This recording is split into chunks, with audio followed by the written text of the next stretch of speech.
नमस्कार class 9th UP board के सभी बच्चों को जय हिंद। तो बच्चों आज हम आप लोगों के लिए वार्षिक परीक्षा 2026 के लिए सामाजिक विज्ञान का एक इम्पॉर्टेंट और न्यू क्वेश्चन पेपर लाए हैं जो कि बच्चों आपकी वार्षिक परीक्षा के लिए काफ़ी ज़्यादा इम्पोर्टेंट है। तो बच्चों आज हम लोग इस क्वेश्चन पेपर को सॉल्व करेंगे। अगर बच्चों आप लोग वीडियो पर नए हैं तो वीडियो को लाइक, सब्सक्राइब एंड शेयर करना बिल्कुल ना भूलें। बच्चे सबसे पहले आपके एग्जाम में बहुविकल्पीय प्रश्न पूछे जाएंगे। तो बच्चों आपको ध्यान रखना है कि आपका इस बार सामाजिक विज्ञान में आपका कोई भी एमसीक्यू गलत नहीं होना चाहिए। ये आपको अपने आप से प्रॉमिस करना चाहिए ताकि आपके इन अच्छे मार्क्स आ सकें। तो बच्चों यहाँ पर आपको हम जितने भी आपको यहाँ पर एमसीक्यू कराते हैं वो सभी के सभी आपके एग्ज़ाम में आए हुए एमसीक्यू हैं। इन सभी एमसीक्यू को आपको अच्छे प्रकार से तैयार कर लेना है ताकि आपको एग्ज़ाम में कोई भी क्वेश्चन गलत ना होने पाए। तो बच्चों यहाँ पर आपका जो पहला क्वेश्चन है, द स्पिरिट ऑफ लॉज पुस्तक के लेखक कौन है। तो बच्चों ध्यान रखेंगे इसके जो आपके लेखक हैं वो आपके मॉन्टेस्क्यू हैं। कौन है? मॉन्टेस्क्यू इसके लेखक हैं। तो यहाँ पर आपका ऑप्शन नंबर बी वाला करेक्ट आंसर हो जाएगा। अब इनके साथ साथ आप कई बातें ध्यान रखेंगे। ये जो मॉन्टेस्क्यू थे ये बच्चों फ्रांस के रहने वाले थे। कहाँ के रहने वाले थे? फ्रांस के रहने वाले थे। और ये पुस्तक कब लिखी गई थी? ये पुस्तक लिखी गई थी 1748 में ये पुस्तक लिखी गई थी। ये भी यहाँ पर आपको याद रखना है। इसके बाद आपका क्वेश्चन नंबर नेक्स्ट है, सामूहिकरण कार्यक्रम का संबंध निम्न में से किससे था। तो आपका जो सामूहिकरण जो आपका कार्यक्रम था वो किससे संबंधित था वो यहाँ पर आपसे पूछा गया है। तो बच्चों वो जो आपका कार्यक्रम है स्टालिन से संबंधित है। किससे संबंधित है? स्टालिन से संबंधित है। जो बच्चों आपका सामूहिकरण जो आपका कार्यक्रम था ये बेसिक रूप से जो किसान लोगों के लिए था ताकि किसान लोग एकत्र हों और अपना आंदोलन करें, तो उसके लिए था। इसके बाद आपका नेक्स्ट है, गद्दी समुदाय निम्न में से किस प्रदेश के निवासी हैं। तो गद्दी समुदाय के जो लोग हैं वो जो बेसिक रूप से हिमाचल प्रदेश के रहने वाले हैं। कहाँ के हैं? हिमाचल प्रदेश के निवासी हैं। तो आप इसको भी ध्यान रखेंगे। इसके बाद आपका मोस्ट इम्पॉर्टेंट क्वेश्चन है, दास कैपिटल निम्न में से किसकी पुस्तक है। तो बच्चों दास जो कैपिटल है ये बच्चों आपको ध्यान रखना है कार्ल मार्क्स की पुस्तक है। इसकी पुस्तक है कार्ल मार्क्स की पुस्तक है, इसको ध्यान रखना है। ये क्वेश्चन आपके एग्जाम के लिए इम्पॉर्टेंट है। इसके बाद आपका क्वेश्चन नंबर नेक्स्ट है, जो आपका पुष्कर का जो आपका लगता है मेला वो कहाँ पे लगता है? राजस्थान में लगता है। प्रत्येक वर्ष आयोजित किया जाता है।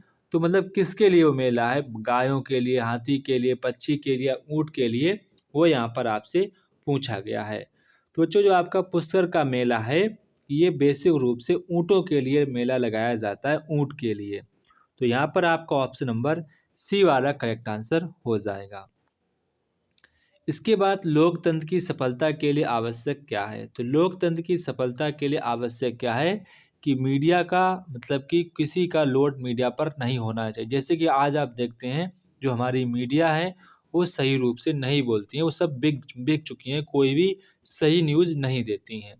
तो इसीलिए लोकतंत्र के लिए सबसे आवश्यक शर्त क्या है कि जो प्रेस की फ्रीडम होनी चाहिए। तो यहाँ पर आपका ऑप्शन नंबर डी वाला करेक्ट आंसर हो जाएगा।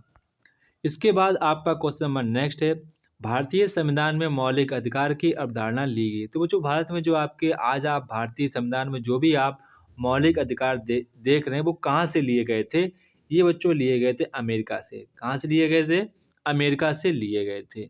भारत में मतदान करने की आयु निम्नलिखित में से कौन सी थी। तो बच्चों आपको ध्यान रखना है पहले मतदान करने की जो आयु थी वो आपकी 21 वर्ष थी, लेकिन बाद में 1988 में ये आयु घटाकर 18 वर्ष कर दी गई थी। ठीक है, इसको यहाँ पर आपको ध्यान रखना है।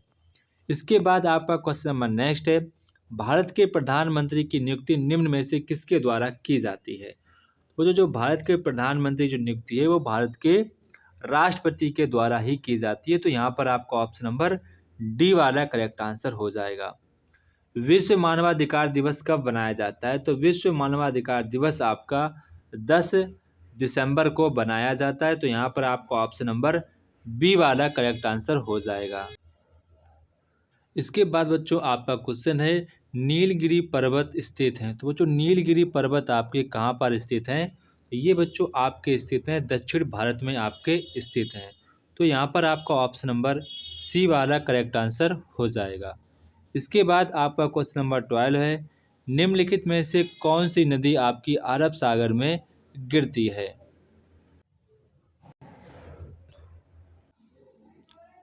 तो बच्चों यहाँ पर आपका जो आंसर हो जाएगा, अरब सागर में जो आपकी नदी गिरती है उसका आंसर आपका हो जाएगा ऑप्शन नंबर सी, नर्मदा नदी। तो यहाँ पर आपका ऑप्शन नंबर सी वाला करेक्ट आंसर हो जाएगा। इसके बाद भारत में सर्वाधिक वर्षा वाला स्थान कौन सा है? तो आपका मासिन राम है। कौन है? मासिन राम है, जो कि बच्चों आपका मेघालय राज्य में स्थित है। इसके बाद आपका नेक्स्ट है, काजीरंगा उद्यान कहाँ पर स्थित? तो बच्चों काजीरंगा जो आपका उद्यान है ये बच्चों आपका असम में, कहाँ पर है? असम में, जहाँ पर एक सींग वाला गैंडा पाया जाता है। ये भी यहाँ पर आपको ध्यान रखना है। वर्ष 2011 की जनगणना के अनुसार भारत में लिंगानुपात कितना था? तो बच्चों भारत में लिंगानुपात 2011 की जनगणना के अनुसार आपका 943 था, मतलब कि 943 आपकी महिलाएं थीं, 1000 पुरुष, मतलब 1000 पुरुषों पर 943 महिलाएं थीं। ठीक है, ये इसका मतलब होता है। सेवा क्षेत्र किस क्षेत्र को कहा जाता है? तो सेवा क्षेत्र आपको तीसरे क्षेत्र को सेवा क्षेत्र के नाम से जाना जाता है। भूमि मापने की मानक इकाई क्या है? तो बच्चों भूमि मापने की जो मानक इकाई है वो हेक्टेयर है। क्या है? हेक्टेयर है। इसके बाद आपका क्वेश्चन नंबर नेक्स्ट है, किसी व्यवसाय में अतिरिक्त जो आपके श्रमिक लगे होने के को कहते हैं? तो व्यवसाय में अतिरिक्त जो श्रमिक लगते हैं उसको हम लोग कहते हैं प्रच्छन्न बेरोजगारी। क्या कहते हैं? प्रच्छन्न बेरोजगारी कहते हैं। महात्मा गांधी राष्ट्रीय ग्रामीण रोजगार गारंटी योजना किस वर्ष पारित की गई थी? किस वर्ष पारित किया गया था? ये की गई थी आपकी 2005 में पारित की गई थी। आपको ये ध्यान रखना है। इसके बाद आपका क्वेश्चन नंबर नेक्स्ट है, खाद्य सुरक्षा का क्या अर्थ है सभी लोगों के लिए? जो खाद्य सुरक्षा का अर्थ है भोजन की उपलब्धता, प्रत्येक व्यक्ति की खाद्य तक पहुंच, भोजन प्राप्ति की सामर्थ्य, मतलब कि उपयुक्त सभी। यहाँ पर आपका ऑप्शन नंबर डी वाला करेक्ट आंसर हो जाएगा। इसके बाद बच्चों यहाँ पर आपका खंडवा आता है, जहाँ पर बच्चों आप लोगों से वर्णनात्मक प्रश्न पूछे जाते हैं। तो पहला यहाँ पर आपका जो क्वेश्चन है, 1917 में जार का शासन क्यों खत्म हो गया? तब वो यहाँ पर आपको रीजन बताना है। अथवा में यहाँ पर आपसे कह रहे हैं कि वाइमर गणराज्य के सामने क्या समस्याएं थीं, वो भी यहाँ पर आपको बताना है। बच्चों आपकी ये वर्णनात्मक क्वेश्चन आपके 4 नंबर लगभग में आपको 2 या 1.5 पेज का आंसर लिखना है, हेडिंग बना के लिखना होता है। ऐसे नहीं कि आप कटा लिखने लगो तो आपको कोई भी मार्क्स नहीं देगा। आप हेडिंग बाकायदा डाल कर लिखेंगे तो आपको 100% पूरे मार्क्स मिलेंगे।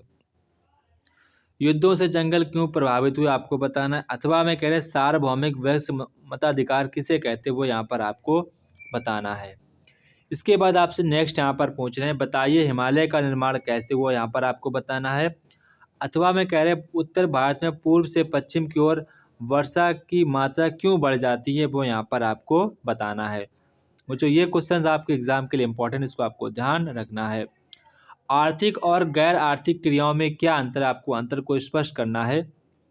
अथवा में कह रहे हैं भारत में गरीबी रेखा का अवकलन कैसे किया जाता है? वो यहाँ पर आपको बताना है।